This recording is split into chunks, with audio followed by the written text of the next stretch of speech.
Okay, friends, I had a queen ask me what kind of brush can she use to get less than full coverage when she puts on her foundation. For full coverage, I was particularly talking about the Sephora Pro Collection 40 brush. And yes, because of how dense these bristles are in here, it's going to give you full coverage. The more fibers, the more bristles that are packed in there, the more coverage you're going to get. The difference between these two is really how many bristles are packed in there.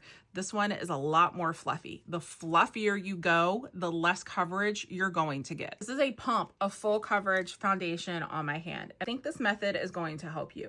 If you put foundation on your hand, this is the fuller cover brush, and work it into your brush, you really want to make sure that it is evenly worked into your brush.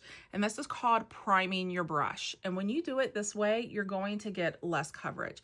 You can see how it's all worked in there evenly. Let's use my tattoo, for example.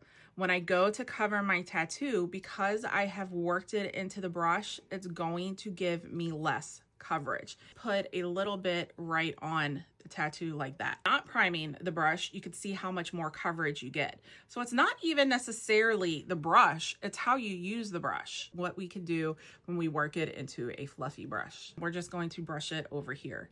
So you can see this is giving you the lightest coverage of all of them. That tattoo is barely being covered. It's because there's less bristles in there doing work. So they're really having to work overtime. This is with putting it directly on. This is with priming it into a full coverage brush. And this is using a fluffy brush and working it into the brush. It's really all in the technique. Put a drop of foundation on the back of your hand, and regardless of what brush you're using, work it into your brush that way instead of going directly on your face.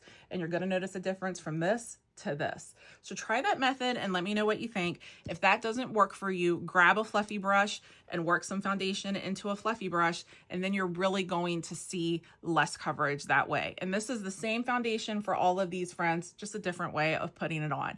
Makeup is so cool. I love playing with makeup this way. By the way, this is the Refi brush that you can pick this up from Sephora. I will link it in my shop my if you want to try that one. And this one was the Sephora 40. Let me know if you have any other questions, friends. Always happy to help. And if you're not following me, hit that follow button.